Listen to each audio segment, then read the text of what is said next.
Okay, folks. Well, we might as well get started with the introductions. I'm very excited to see all of you at this SGP Proxy Primer. This one is a little different today. Normally, we have people talking about a specific geochemical method or type of analysis. And as an example of this, we have a talk that I'm really excited about in just about a month with Dr. Alex Zumberg talking about program pyrolysis or so-called rock eval methods. Today, I thought we'd do something a little bit different, which is talk about ways that we can analyze large geochemical data sets, which in some ways is kind of the reason for existence of the SGP project, is to bring together a large geochemical data set and then think about ways to not kind of just create these shotgun blasts of data that are plotted, but analyze them more intelligently and think about how we can extract or remove various biases from those analysis using different predictor variables that are available to us in the geological record that we can try to code in our analyses. And so today we're going to have kind of I guess a split talk with kind of two different approaches or overlapping approaches to analyzing larger geochemical data sets and particularly to issues of spatial data within the data sets. We have Dr. Akshay Mehra, who's going to be talking first. Akshay did his undergraduate at Cornell, then went on to Princeton with his PhD with Adam Malouf and a postdoc with Justin Strauss at Dartmouth College. And he's now just started as an assistant professor at University of Washington. And so in the interest of time, why don't we have Akshay jump into it? Awesome. Thanks, Eric. I'm going to share my screen. Then I'm going to play. So are you all seeing my presenter view? Yeah. So if you can, there we go. Perfect. Okay. Thanks. Thanks, Eric. I'm super excited to be here and share a little bit of this work on how we resample, or we use resampling to think about large data sets. And as Eric mentioned, I'm currently a new professor at the University of Washington, Earth and Space Sciences, but a lot of what I'm going to show today is work I did when I was a postdoc with Justin Strauss and working with Brennan Keller at Dartmouth College. So where I really want to begin is just with a basic statement, and that is large data compilations aren't new to the Earth and space sciences. So as far back as the 1850s, Braun was cataloging different occurrences of fossils and was able to produce these sort of spindle diagrams showing the relative diversity of different taxa through time. And by 1860, John Phillips had already assembled a sort of relative diversity database. So this is from his book, Life on and the Earth, I believe. And these sort of databases enabled people like Phillips to build curves of diversity through time.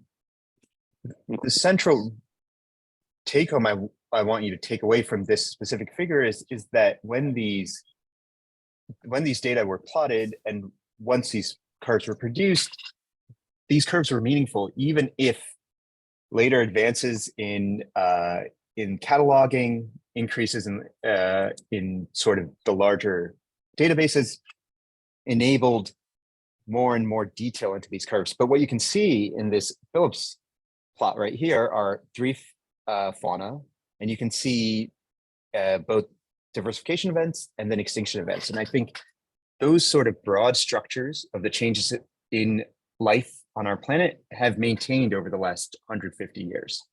So these compilations really do provide us with meaningful, gross insights, even when the data are incomplete and even when our methods aren't totally fleshed out. And as a corollary, I'm going to show Sapkowski's curves from 1980, and I chose his 1992 paper to show because in this 1992 paper, Sapkowski took his 1982 curve and then demonstrated what happened after a decade of adding data to the database that he was working with. So what you can notice on the top here is a percent change. So this is the relative change in the number of families in any time period. And even though we have periods where we have a lot more material added and other periods where a lot less is being added, the broad changes that were observed in the 1982 curve maintained in the 1992 curve. And so even if we're dealing with large databases that are incomplete and are spatially heterogeneous, and as we'll see, have biases and uncertainties, I think we can take some solace in the fact that some of these large gross insights that we get from these data sets are meaningful. And one point I want to make about specifically Sapkowski's curve is, of course, over time, we've sharpened the pencil. And there have become questions about, well, are some of these diversification events as rapid as we think they are? Are they really steps there? And that sort of sharpening the pencil is a good thing. But what I haven't seen in the last 40 years is a total, devaluing of this initial analysis. And I think that's really important. Inherently, what we have to consider when we're working with any data set is that we have biases and uncertainties, and a lot of biases and uncertainties that we cannot contend with just by working with the data set at hand. So for example, we might have spatial variability, and this is actually data from the SGP project. And all I'm doing is plotting where samples come from in the database. What you'll notice is North America is oversampled relative to the rest of the planet. And that's not surprising, especially considering the legacy of SGP. But no matter which data set we work with, we're going to end up with these spatial biases. The other thing that we might consider are temporal uncertainties. And so here, all I'm demonstrating are what I've done is divide up the entries within the SGP by their source. So there are two USGS databases, and then we have entries that were made by SGP contributors. And all I'm plotting is relative age uncertainty on the y-axis. What we notice is that over time, as we get increasingly more sophisticated radiometric methods, the uncertainty, the relative uncertainty in sample age has decreased. But even in this left-hand side, even when we're looking at just the entries that were made in the last 5 years, the thing to notice here is that there is still some uncertainty associated with each one of these datum, right? So none of these datum are perfect. And that's totally okay. We just need to figure out a way to leverage those uncertainties and incorporate them into whatever analyses we might do. Finally, we have analytical uncertainties. And what I'm showing you here are aluminum values for samples where two values are reported, one from aluminum oxide weight percent and another just as aluminum weight percent. Most of these values are actually correlated because one of these entries is derived from the other. But there are a handful where when you look at the sample, you actually see two reported aluminum values. And the point here isn't that there is spread and we should be worried about it, but that any sort of analytical analysis that we do, or any sort of analysis that we do, tends to have some spread associated with it, and we just need to incorporate it. We don't need to be worried about it, but we need to figure out ways that we might take these analytes and actually take those uncertainties and move them through whatever process that we do. So of course, these are only 3 of the sort of biases and uncertainties you might be contending with. There are many others. I might, if I have time, show you one where it is totally physical. It has nothing to do with spatial or timing or analysis values. But generally, we have to just think about how we're going to incorporate those biases and uncertainties. And the broad question that we're after is it possible to take something like what we see on the right-hand side here, which is just a plot of all sample aluminum oxide values from 850 MA to today from the SGP. And can we extract a meaningful time trend through this cloud of data that we think is at least statistically robust, and at the same time recognize that as more data get added, those trends we might sharpen the pencil and we might start to see finer details in there. And something that Justin, Brennan, and I have proposed is that, yeah, this is completely possible, but only through careful data analysis and really through carefully looking at the large data compilations that we have, going through carefully filtering them, and then getting to a point where we're confident that the data set, the filter data set that we have, is telling us something meaningful such that we can extract time trends. And to show you how this works, I'm going to actually walk through a workflow. I'm going to walk through this workflow we proposed in a paper in GSA Today in 2021, and then I'm going to actually apply that workflow. We begin with some aggregated data, and that aggregated data can come in many forms. It might be an Excel spreadsheet that you put together yourself. It might be something like the SGP. But in any case, you have a set of entries, and each entry has a set of attributes associated with it. Next, we have to really ask a basic question. Are we going to do our analyses in whatever database we're working in, or are we going to extract it into a raw format? And so if you produce your own database by, say, making an Excel spreadsheet, you might be able to do all of these analyses in Excel itself. But if, for example, you're working with data that are publicly available and you need to download them through an API, you may not actually have access to the underlying database. And so you have to actually extract that data into a viable format and then process that data in whatever programming language of choice. And this step is non-trivial. Sometimes extracting data and interacting with these databases is actually pretty complex. Once we have these data out, we're interested in asking a really basic question. Does each datum in the data set that we have actually pertain to the question at hand? And if it doesn't, we need to filter by whatever set of parameters we come up with. And usually these parameters are based on metadata associated with these samples. Many of these large databases tend to be broad because they by themselves are not answering a specific question. And so when you get that database, really the first thing you have to do is filter out those entries that have nothing with the question at hand. And once we've done that initial step of filtering, we have to contend with a second step of filtering, and that is, do we need to remove outliers? Sometimes, for example, if we're working with SGP data and specifically we're looking at USGS data that are important for economic reasons, but maybe aren't telling us something about sedimentary depositional activity, we might want to remove those outliers. Other times, if we're asking about gross variability of something, those outliers still might be telling us something important about the past. In any case, once we've done our outlier filtering, or whether we choose to do our outlier filtering, what we end up with is a filtered data set. This filtered data set will go through a process known as bootstrap resampling. And today I'm actually going to walk through all those steps of bootstrap resampling because I think that term is used a lot, but sometimes it's a little opaque as to what bootstrap resampling is referring to. And finally, we end up with resampled data. This resampled data can then be statistically analyzed. We can produce the trends that we're after, and generally can give us new insights about something that is in the database. I'm going to walk through this workflow using a case study that the Dartmouth group of the SGP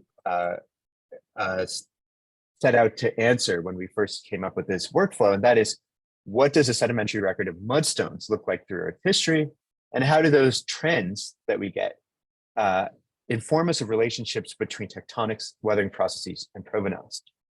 And this lower question is actually still something we're working on. And so really, I'm just going to use these two guiding questions to inform how we walk through the workflow. But if you're interested in our insights, I'm more than happy to talk about them later. Okay, the first thing we do is we take the SGP data set, and then we actually do a multi-step filtering process. So this not only takes care of step 3, but also step 4 here. So we not only remove data that are not pertinent to the question at hand, which remember is mudstones through Earth history, but also remove outliers such as these USGS economically viable samples that maybe aren't telling us something about mudstone deposition. We use lithology values that are coded into the SGP to actually do this filtering. We also pick strategic concentration cutoffs, such as amount of calcium, to look for samples that may have a large component of carbonates and remove them as well in our filtering step. And this is done through just looking at metadata. Likewise, for outlier filtering, we actually look at metadata, the USGS sample number, we correlate that with the USG entry, and we understand whether or not this is an economic entry.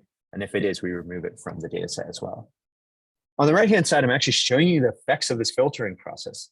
So we go from having 83,000 samples in V1 of SGP, and through each one of these filtering steps, we actually reduce our data set. We end up with only 9,500 samples. From a big numbers perspective, from a big data perspective, that's problematic because this isn't really big data anymore. But from a mudstones only perspective, this is great. What we actually have now is a data set that is telling us only about mudstones through time. And then we can go probe that data set. We take our filtered information and we need to pass it through bootstrap resampling. And the ultimate goal of our bootstrap resampling really is to handle uncertainty and variability in our data. And the goal of bootstrap resampling is to repeatedly draw from the samples that we have to build new data sets, and then to evaluate those data sets statistically. I think we talk about resampling a lot, and I think it's helpful to think about it graphically in a sense. So here I'm just showing you some sample X, and that sample X has some parameter, say age. But that parameter might be an analytical value, it might even be a spatial value. And as we all might know, no parameter is a single data, right? So no analysis that we do, no age value that we get is that specific value by itself. There is some uncertainty.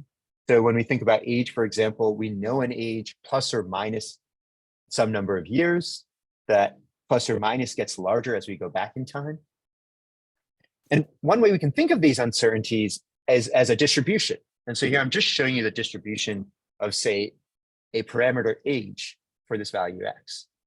And we know that we're most likely in this normal distribution at X, but there is a likelihood that the value of this age might be plus or minus with this distribution. When we resample, all we're doing is we're taking new samples. And each time we're taking a new sample, we're using the distribution to inform where we pick the sample from. So we're more likely to pick values that are closer to X, but sometimes we might actually sample for things that are closer to that plus or minus in this range.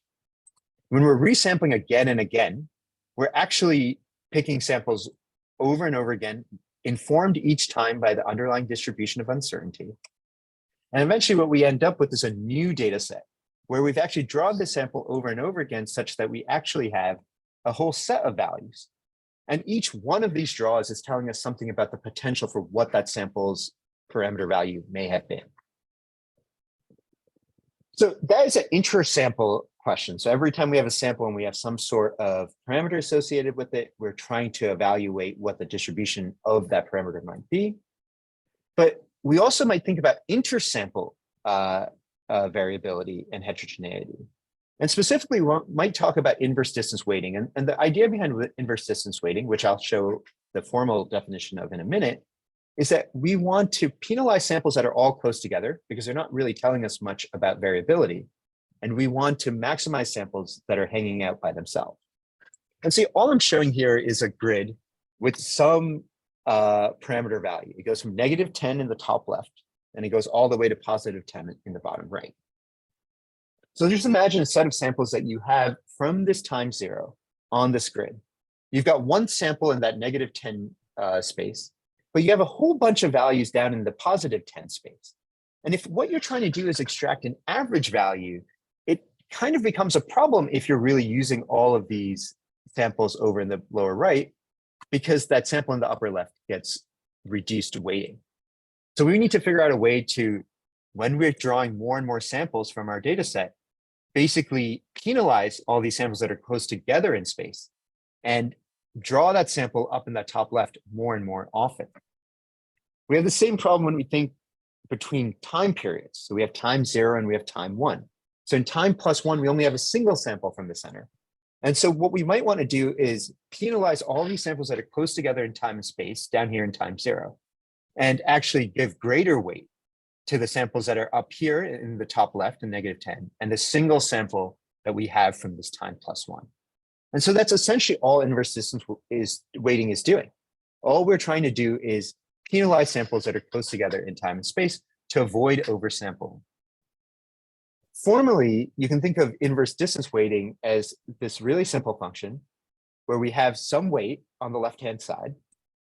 We have 1 over some distance between one sample and another sample, and we'll talk about what those distances can be, and then we raise them to some power. And typically that power is just 2, but we can talk about what that means to actually change that power. When we're dealing with SGP, what we're really interested in is in the distribution of objects in time and space. And so the two distances that we're concerned with are spatial distance, where we use arc distance, which is the distance between two samples in arc degrees, and time. So the distance in two samples between two samples in time. And what you'll notice is there's actually a lower term here. These are scaling terms because ultimately we need to decide what is a far distance and what is a close distance, right? And so these scaling terms enable us to do that. So without that, we just have an arbitrary distance between two samples. But how do we know that 100 kilometers is actually a far distance, or actually 100 kilometers is a very short distance in the context of whatever we're talking about? So we have to use these scaling terms to make this analysis. And the way that inverse distance weighting works formally when we're taking a whole bunch of samples is we're going to actually sum up these two distance metrics for every sample against every other sample in the data set, and we come up with a single weight value. And what you might get out of this is that when you have samples that are very close together, they're going to end up with very large weight values, and samples that are far away will end up with very small weight values, right? So if you just have larger terms at the bottom, you get smaller numbers. If you have smaller terms at the bottom, you get larger numbers. And so what we end up with is a distribution like this for the 9,406 samples in our SGP database. And remember, our goal is to take samples that are more proximal to other data and give them lower weights than samples that are very close to each other. And to do this, we actually do one more inversion. And so we use this empirically derived formula to actually arrive at a weight value. Our goal is to arrive at a target probability of 0.2. And so that means that our median sample should have a likelihood of being picked 1 in 5 times when we're drawing. And samples that are closer to each other should have higher weights than closer to each other should have lower weights than samples that are further away, right? And so those samples, the ones that are above 0.2, have more likely chance of being drawn than samples that are all the way on the left-hand side over here. And that's the way that we handle the heterogeneity in our data. And I want to return to this question of scaling. So we need to decide what is a valid scaling term. So what is a distance that is meaningful? So when we think about mudstone geochemistry, what we're really interested in is thinking about basin scale dynamics. So we want samples that come from one basin to be grouped together and samples that come from another basin to be grouped separately. Now, as you might know, as you can see from this figure from Woodcock 2004, there are wide distributions in both the lifespan and length scale of sedimentary basins. And so there isn't a single characteristic length and age scale for a sedimentary basin that we might use. And that makes choosing these scaling terms actually pretty difficult. One way that we might actually analyze what the effects of these scaling terms are and the choices that we make is to just do a basic sensitivity analysis. So all I'm doing here is I'm showing you on the left-hand side a set of distributions of spatial scales that we tested. And then on the right-hand side, a set of age scales. And all we did was we took every combination of spatial and age scale, and we just repeated our bootstrap resampling to determine what the mean value of uranium was through time in the SGP data set, in that 9,400 samples that we have from 4 billion years ago to today. In the dark black lines, are the mean values, and the greens are the bounds, the plus or minus 1 sigma. What you can see is no matter what age or spatial scaling factor we choose, we end up with the same entry every single time, or the same mean value, or relatively same mean value. We have the same signal throughout. And so in one sense, we basically can say, okay, it doesn't actually matter which scaling value we pick. And I'm going to actually return to this question at the very end of this section and really consider what it means if these scaling values don't mean anything. I sort of gave this away, but I just want to walk through how something such as uranium in the SGP might work for the specific question we're after. And so what you can see are the entries of uranium in the SGP in this culled data set in blue here, so the final filter data set, but I'm showing you all of the entries in the SGP and at what point we actually filtered them out. And the outcome of this entire process is this purple line here. And this purple line here is the mean from the resampling. The histogram shows us the density of the resampling, and the blue dots actually show us the underlying data. What's really nice when we look at uranium, especially through time, is a step change at about 500 million years. And since uranium is a redox sensitive element, it really correlates with this idea of changing oxygenation on our oceans. And so we really do get a meaningful trend out of this process. But I want to come back to this issue of choosing spatial and temporal scales, because I think there are two things that are going on. And the first thing is that our filtering is much more important than our bootstrap resampling. And to demonstrate this to you, what I'm now showing you on the right-hand side is what the bounds of the means would look like for the same sort of process if we use unfiltered instead of filtered data. And what may become clear to you is that a lot of these trends basically go away. Uranium doesn't seem to have a step change at, in the near Proterozoic. Instead, it seems pretty consistent throughout. And so that filtering is actually the much more important step in this entire bootstrap resampling. But the second thing I want to raise is that data are not, the data in this data set are not well distributed in time and space. And this is something I think a lot of people have picked on and might harp on. And the idea is that what we're seeing is actually the effect of the fact that so much stuff is in North America. And so really when we have these values that are far away, those values are always going to have high weights, no matter which scaling term we end up choosing. So ultimately, what that actually means for us is that we just need to produce more data and input more data into these data sets. And those will improve our sort of analyses. But the other takeaway here is that we really have to be careful to appropriately characterize data sets before we use them. Okay, I have 7 minutes, and what I actually want to walk through is another example of resampling, because I think it's important to understand how else we might use resampling, not when we're thinking of very large data sets, but maybe things that are slightly smaller. And the reason I'm interested in this question is because as data become more accessible, so whether it's through easy to use APIs, such as what you might get from PBDB or even from the SGP, or advances in machine learning techniques, such as using large language models, it's going to become easier and easier to actually take multiple independent data sets and correlate them together to inform analyses.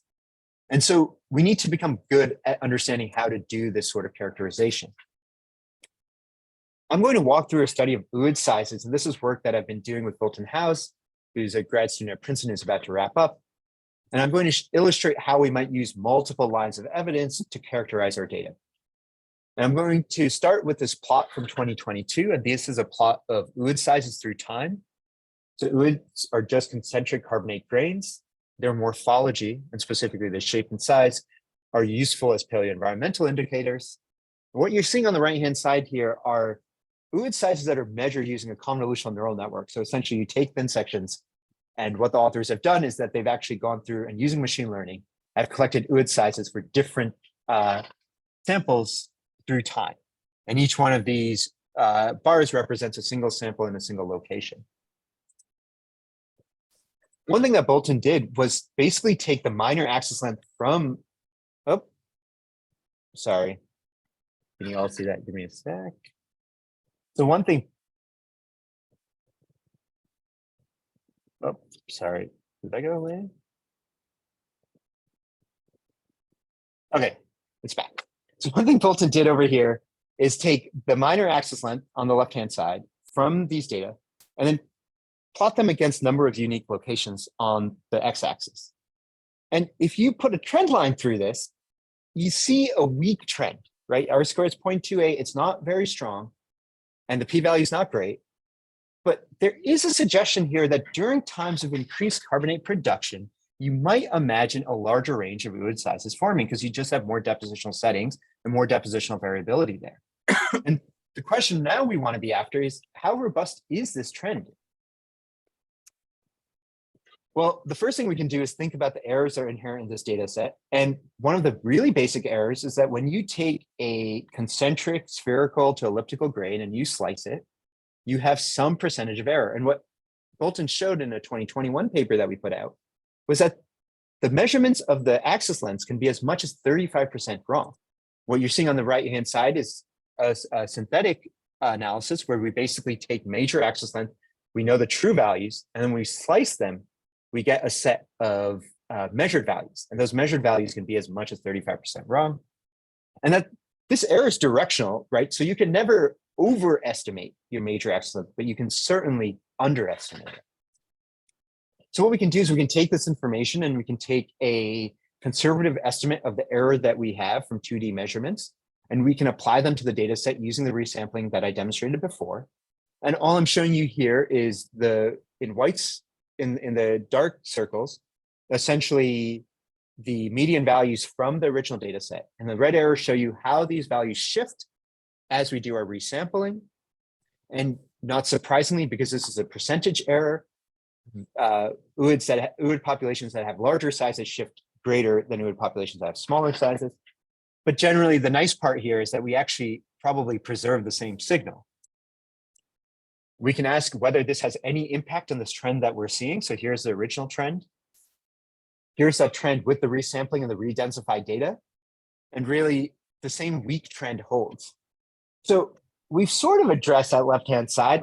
Really, what we need are more measurements of ooids to see if this trend holds. But what about the x-axis here? The expectation is that the number of unique locations should scale with the number of carbonate depositional centers that exist during each geologic period.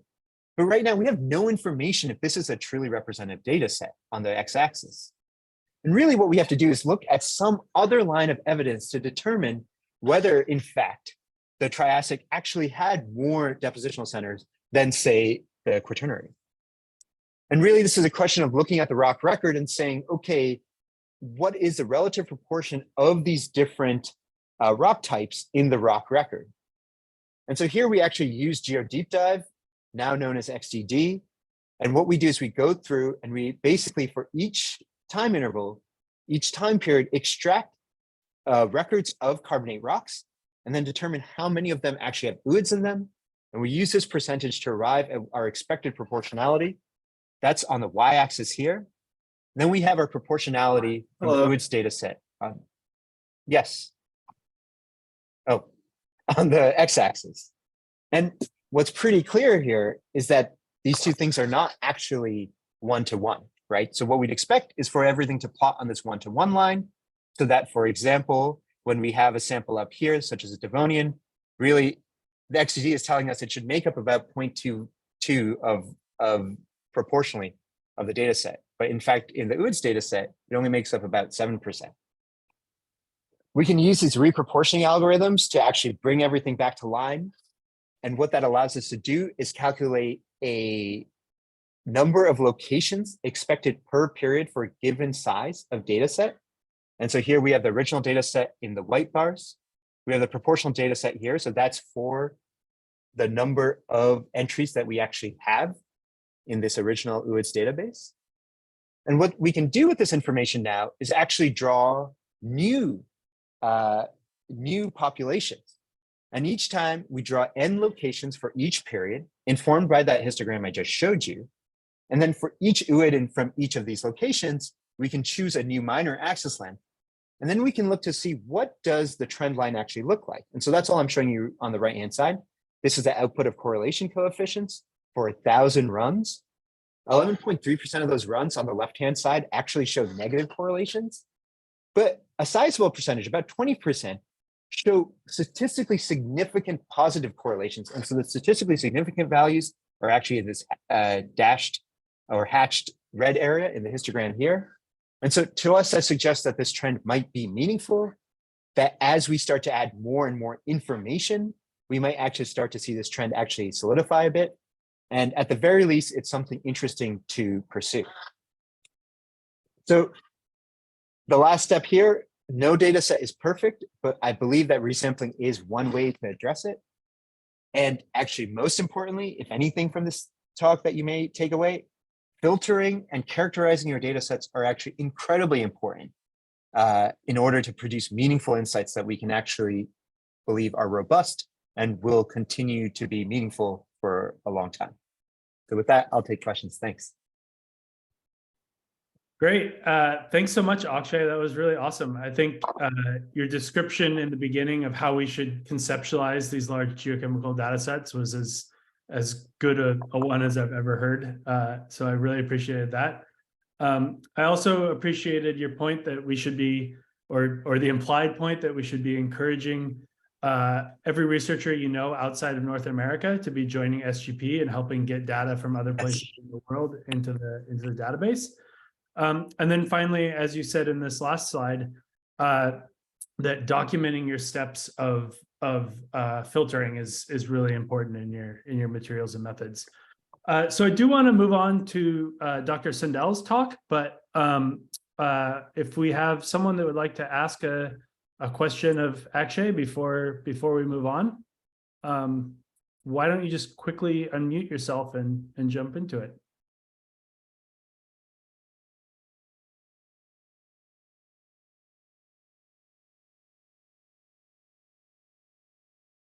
Alternatively, I guess we can just save our questions for the end. All right, so next up, I'm delighted to have Dr. Kurt Sundell talk. He's new to being involved in SGP, and I'm really excited to see what he has to tell us. He did his undergrad degree at University of California, Davis, before moving on to a master's at Kansas, I believe, and then a PhD at University of Houston, and finally postdoc at University of Arizona. He is now an assistant professor at Idaho State, working kind of at the intersection of sedimentary geology and stratigraphy and tectonics and larger data sets. And so I'm really excited for the talk. All right. Let's see if I can share my screen. That was an awesome talk, by the way. I definitely have questions that I'll save for the end and pages of notes. But yeah, that was great. Let's see if I can follow it. Okay. Let's see if this will work. So do you see just? Yep, we're on the right screen. That was the main concern. I thought I was going to do the same thing. Cool. So yeah, thank you so much for the opportunity to speak, and especially to follow such a great talk. So very, very related, sort of different. This will be a different approach, but I feel like I haven't been in this community for very long, but I feel like we're sort of honing in on similar ideas, especially this idea of filtering. Actually, just talked about. So yeah, super excited to speak. This is a talk. It's a shortened version of I just gave a colloquium last Wednesday down in Boulder, and definitely Paul, who's on the call, has seen parts of this talk, but for hafnium, but not oxygen. So let me get a laser pointer. Oh, the laser, cool. All right, so this is work with Francis McDonald and most recently Steve Putz, who really has done the legwork of adding the critical metadata to these large compilations that people have been thinking about for a long time in zircon, oxygen, and hafnium space. So to motivate this talk, global compilations of zircon, hafnium, and oxygen, these have been used to support sort of these big ideas in climate and tectonics. And as we just heard, these sorts of ideas, these big ideas are not new. So one that I'll drill into a little bit is enhanced erosion during snowball Earth. So outsized glaciation resulted in an increase in sediment subduction. And this we do see is predicted to be seen in these geochemical sort of tracers. Another sort of big idea is that these data have been used for is to support changes in tectonic styles through time. So be it uniformitarian or non-uniformitarian changes in the activity of plate tectonics through time. So just so we're all on the same page, so zircon, certainly one of my favorite minerals. We'll be talking about igneous zircon and detrital zircon. I think we could mostly agree that most zircon has an igneous origin at its beginning, so we won't really dive into the metamorphic side of this argument. So the database is broken up into igneous and detrital that Steve has put together. First, a quick primer on the two isotopic systems that I'll be talking about. First is hafnium. Hafnium 176 to 177 here is the ratio of interest. This is because 176 hafnium is the radiogenic daughter product of lutetium, and all of these other hafnium isotopes are stable. And this is important because a mass spectrometer certainly can't tell the difference between hafnium 176, lutetium, and terbium 176. So we can use these ratios of these stable isotopes to correct for that isobaric interference. Hafnium 176 to 177 here on the y-axis is an interesting ratio to think about because it how it changes through time. So Earth history here on the x-axis depends on what type of Earth material it is. So just imagine that we're all mantle peridotite for a second and we have lots of lutetium 176 in us. That's going to decay to 176 hafnium, and so your trend in that ratio of hafnium isotopes will increase through time. This is different from, say, an average continental crust like a granite. Certainly has plenty of lutetium in it, but a lot less. So that trajectory will be a little bit shallower. Whereas zircon certainly has lutetium in it, but not nearly as much as it does hafnium. Hafnium that's incredibly incompatible, but it fits right in zircon, 4+ charge, about the same size as zirconium, right? And so when you crystallize a zircon, say at 3 billion years, that ratio of hafnium is basically locked in for life until you melt that zircon again, which will be important, what I'll talk about in a minute. We typically don't look at the data like this. These are a bunch of small numbers. And so what we do is we average, or we normalize to the average chondritic reservoir, and we turn the whole diagram on its side. And so now we have these smaller numbers of epsilon hafnium at time t. Time t is the crystallization age. So again, if we have that 3 billion-year-old zircon, then we're pretty much locked in, right? We can attach some jargon to this. Certainly the petrologists and would consider, say, the real deal geochemists don't like this jargon, but I'm going to use it for this talk. So juvenile values will plot closer to depleted mantle, and more evolved values will have a negative deviation from that depleted mantle line. And we can use this jargon to sort of talk about and relate these data in a simple way to plate tectonic context. So I like to think of this as a recipe book. So the recipe book has only 2 ingredients. One is primary mantle and one is old crust. And specifically it's that it's the zircon in the old crust. Some very smart chemists in the 90s put some estimates on how much hafnium is locked up in zircon in the Earth's crust, and they say about 85–90%. So really we're concerned with melting old zircon, not necessarily the crust itself. So those are our ingredients for this recipe book. So if you wanted to get a juvenile epsilon hafnium value, you'd look at, ocean island arcs, Cordilleran origins with young upper plates rifting and young continental crusts, that sort of thing. Whereas for evolved, what you really need is old crust. And again, it's that old zircon. So perhaps a Cordilleran origin with a very old upper plate, crustallina Texas in a collisional sense. Or if you have a detrital, if you're melting detrital zircon, say in a passive margin that's chock full of old detritus from, say, an Archean or Paleoproterozoic source, many propose that if you subduct that even in a young plate, upper plate, then you would get an evolved signal. So now onto the oxygen system, perhaps a little bit simpler. Oxygen 16 to 18. So this is a stable isotopic system. And just very briefly, here's a figure that I've taken from Roberts and Spencer that really comes from a long list of prior authors. And so the way I like to think of this, and I think a lot of people think of these data are, okay, so you're looking at 18O per mil, and 5.3 is basically your mantle kind of baseline, right? And how you deviate more positively or negatively from that depends on whether you incorporate specific materials into your melt. And so to get a more positive value, you basically need to melt rocks or sediments that have spent some time at the Earth's surface interacting with meteoric water. A lot of people call on sediments in particular to drive these more positive signals. To get more negative, it's still an interaction with rocks or sediments that have undergone alteration, but it's a high temperature alteration that we're concerned with here. So these are sort of weird. I kind of, in my head, just think about these as hot rocks to pull down more negative in delta 18O space. So I'll give some examples of these moving forward.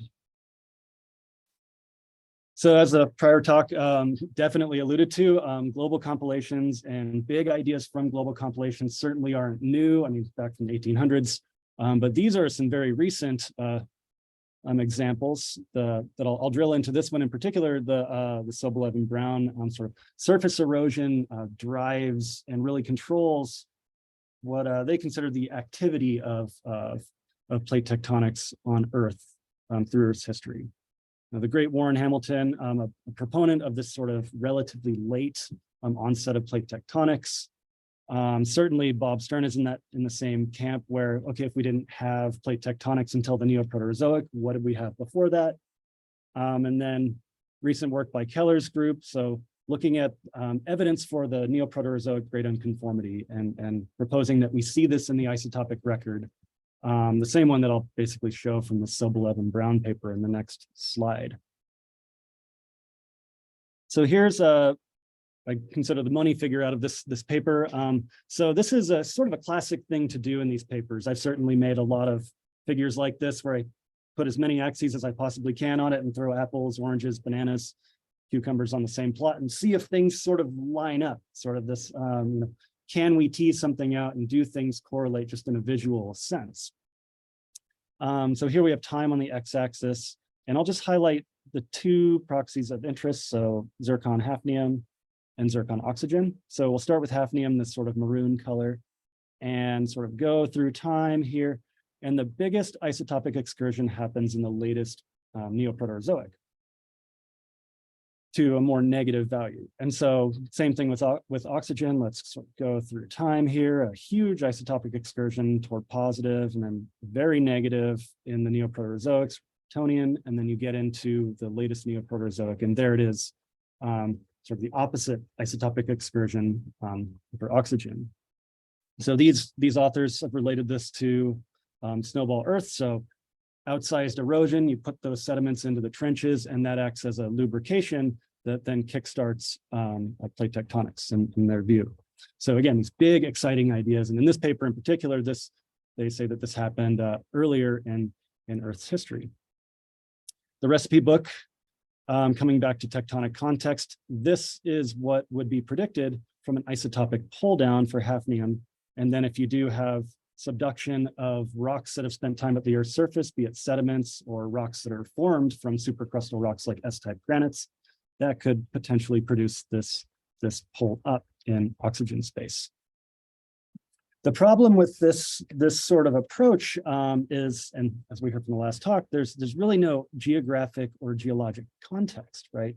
And it really wasn't until, at least to my knowledge, Steve Putz got his hands on these databases for hafnium and oxygen and zircon that we could then really progress forward with this very critical context.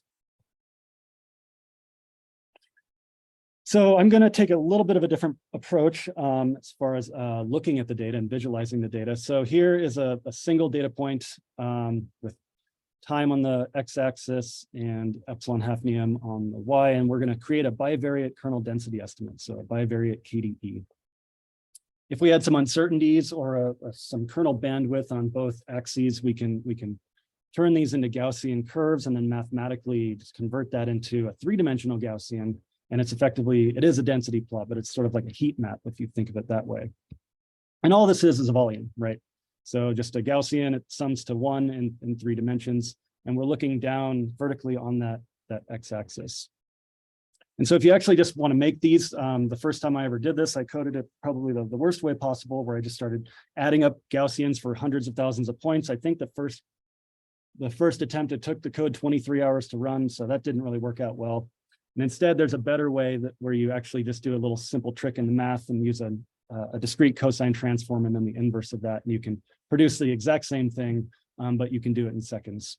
So if you don't want to do the math, but you want to use these kinds of plots, you can pull it off my GitHub.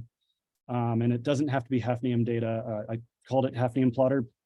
Maybe couldn't think of a better name, but it has all of the things that you would care about for hafnium, like depleted mantle, chair, and different crustal evolution lines. But definitely friends in bio and ecology here at ISU have used this in various ways for other bivariate data. Just a quick aside, something you can do with these, call them maps, these sort of like chemical maps, as I like to think of them. So here again, we have time and epsilon hafnium for 2 different distributions. And so these are density plots, and at the end of the day, these are just grids. You can think of them as kind of like a raster, right? Like a JPEG. And what you can do is just go point by point, F versus Y, and calculate what is the Bhattacharya coefficient at the end of the day. So basically, it's just it's a geometric mean of each point that you add up. So that'll give you like the gross similarity between two maps. Something I like to do is actually, instead of summing them up, just plot where they look similar. And this actually turns out to be a really fun and I think useful exploratory tool. Just as an example of some work that Francis and I published recently. This is a really busy graph that I'm not going to spend time on because it's not terribly important for this talk, but it's basically a pairwise comparison of every different continental zone. And all we were doing was looking for the sort of hotspots in similarity, these warm colors, and then comparing that to different paleogeographic reconstructions and seeing if they hold up, basically testing these, because these paleogeographic reconstructions at the end of the day, they're hypotheses, right? So just a fun sort of useful exploratory tool if you're interested in that. Okay, onto the data. So let's have a look at Steve's sort of latest database. So what we've done is we've broken this out by continental zone. And so North America, South America, Africa, they basically follow the continents with some exceptions. Mexico, we've lumped with South America. We've added this sort of eighth continent, Peri-Gondwana, sort of these fragments of Gondwana that surrounded the perimeter of it back when it was formed. And so these, if I can't remember if I mentioned it, these are based on Paleozoic sutures and terrain boundaries from Demir and Torsley in 2014. So we have 8 zones. So we have to work with, there's 155,000 points. Actually, Steve's latest is up to, I think he said 229,000. He just can't stop, won't stop compiling data and adding this critical metadata. So it's been a blast to work with him. But yeah, you squint your eyes at this and you say, hey, that's actually not terrible in terms of spatial coverage, right? I think we can do something with this, and we certainly can. This is sort of like if you saw the last talk, I mean, instead of North America, now we're just looking at this huge this huge data density, this huge mode in South China, right? And so this, I think, is really sort of this cautionary tale that we're wrestling with, right? So when you look at a data set, if you take, say, a running average of these data, are you mostly looking at Asia and South Africa and a bunch of Jack Hill's data, or is it globally representative? These are the things that we're really wrestling with, right? And so here are the data, again, as a bivariate density plot. So hafnium on the Y, age on the X, and these different peaks in density, these modes in density definitely roughly correspond to what has been termed the supercontinent cycle. But what we're interested in is pulling out trends, specifically thinking about this latest Neoproterozoic, where there's a lot of excitement right now in the literature. And so the point is here, and as the previous talk alluded to, is this trend really representative globally, or is it dominated by these 3 regions? I would argue it's definitely the latter. The question is, how do we move forward, right? And so one way to move forward, this is the first way that we've tried to do it and put it in a CPSL paper. Basically, let's separate the data out by these different continental zones, with a little bit of context being, these are geologic borders, not geopolitical borders, adding that Peri-Gondwanan terrain. And so here are the data. There's a lot of data here, but these are all plotted the same way. So time on the X and hafnium on the Y. And the first thing that I see from this is that, hey, they look different. And I don't think that's terribly surprising. The thing that really jumps out, though, is how many data points come from Asia versus Antarctica, which makes, it makes a lot of sense. It's a lot harder to work logistically, just physically in Antarctica, right, than Asia. Each of these modes and data density can be related to a regional tectonic event. This is again, like, it can be used as an exploratory tool. It was one of the most memorable parts of diving into this project with Francis, was like sitting in my office and my wife is calling me, telling me to come home. Where are you? Like, hey, did you have any idea about these Scandinavian 4-part orogenies that I had no idea about, but it just fell out of this analysis of looking at this in a spatial context. And it's just, it's one of these useful tools. Same with the Grenville, for example. This is one that I knew a little bit more about, but okay, well, we have time, certainly, but does chemistry work? And I'd say, yeah, if you look into the literature, you'd say, well, we'd anticipate that that would be more of a juvenile chemistry. It's analogous to sort of an external origin, the modern circumpacific ring of fire, right? So it does make sense. If we take running averages, as many do, again, they unsurprisingly, I think, look different. And if we try to chase down that latest Neoproterozoic, early Phanerozoic pull down in hafnium space, where does it exist? And it looks like it's, well, dominantly in South America, and perhaps Africa, but sort of absent elsewhere. So that is sort of problematic if you're making these global interpretations. Okay, on to oxygen. So this one's a little bit outdated because this is a version that students and I put together building on Chris Spencer's database. Steve has since gotten his hands on it, and he's up to 17,000 data points and better spatial accuracy from the different papers. And so again, we're going to play the same games. Let's first turn this into a density plot. And so again, unsurprisingly, a lot of Jack Hill's data, sort of surprisingly, a lot of data out of Scotland, Southwest US. But this makes sense to me. You know, you think about, okay, the PRC does a really good job of funding their science. And as geologists, as geoscientists, we tend to play in our own backyard. So lots of data coming out of that part of the world. So perhaps unsurprising there. And of course, Australia.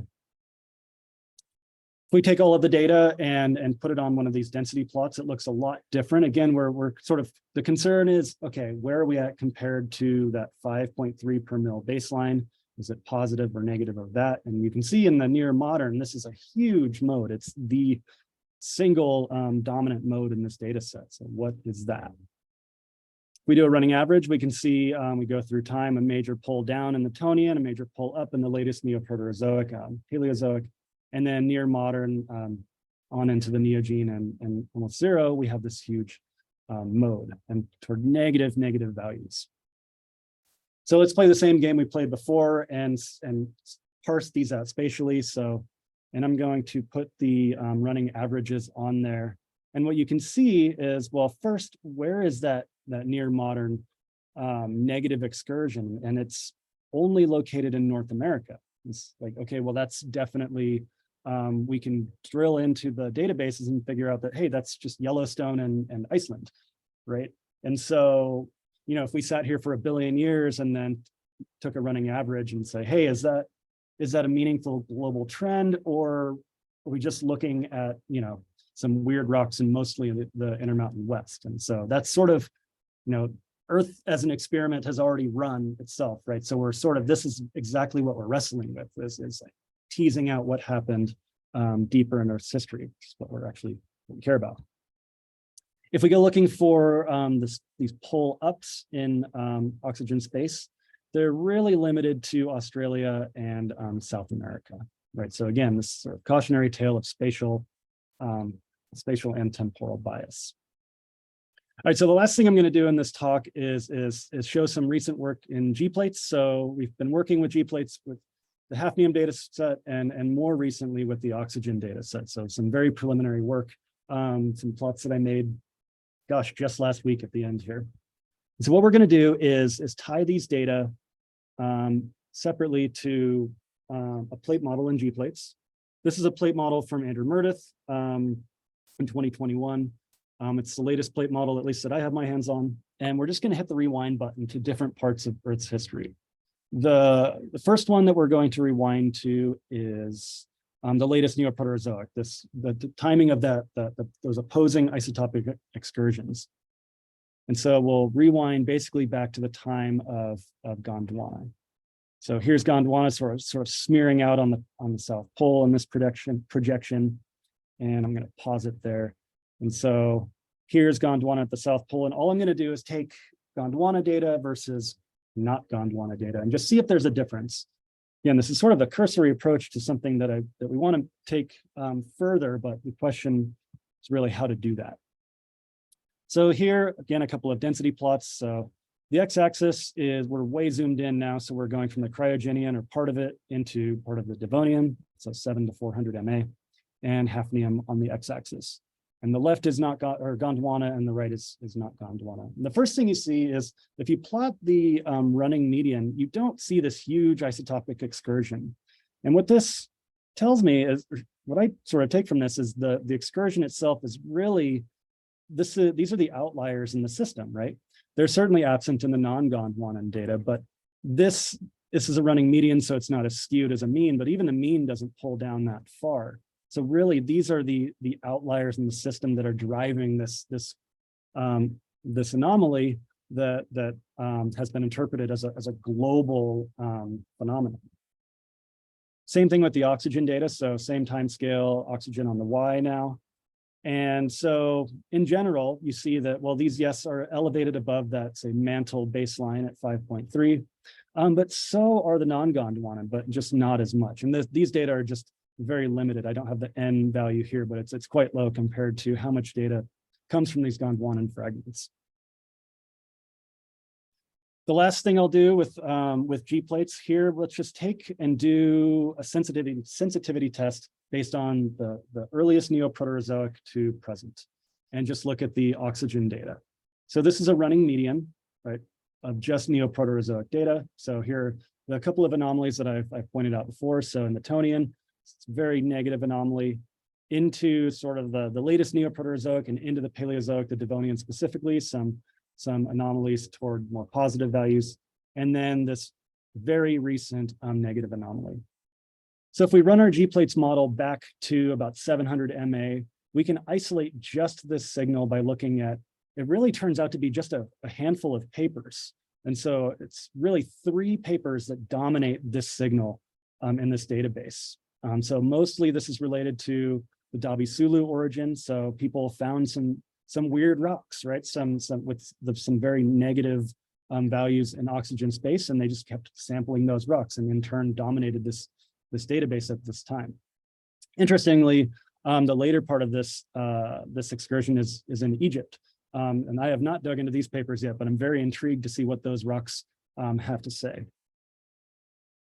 Now let's go to about 500 MA and look at Gondwana. We've already looked at this once, but now if these data are this signal is comprised of data points from just southern Gondwana, the western Gondwanan origin, and just a very specific part of the East Gondwanan origin. So again, I would argue that it's not a global signal here, because we can completely remove it doing just a simple sensitivity test. This peak was this peak wasn't in there in the version that I put together, and then Steve added more data to the database, and it fell out that, hey, this thing is now an even bigger isotopic excursion than the 550 MA, and it comes from even fewer papers. It's really just like a handful of papers from down in Patagonia, down in Australia, and interestingly Nova Scotia, which we've termed a peri-Gondwanan terrain. So again, related to what we'd argue is a Gondwanan signal. And finally, the last thing that I'll say is, so here's that very negative excursion. I think most of this data really comes from Ilya Bendeman out of Oregon, chasing weird rocks with very negative oxygen values, and in turn has dominated this database at this time. There are a couple of other places, so certainly Iceland, a similar sort of tectonic scenario there, and then some data out of New Zealand and El Salvador, but the dominant data that produced this negative signal come from, again, just a handful of papers, mostly by Ilya's work. So with that, I'll conclude. So hafnium and oxygen isotopic values in zircon are, I would argue, the product of their tectonic setting. It's hard to get away from that.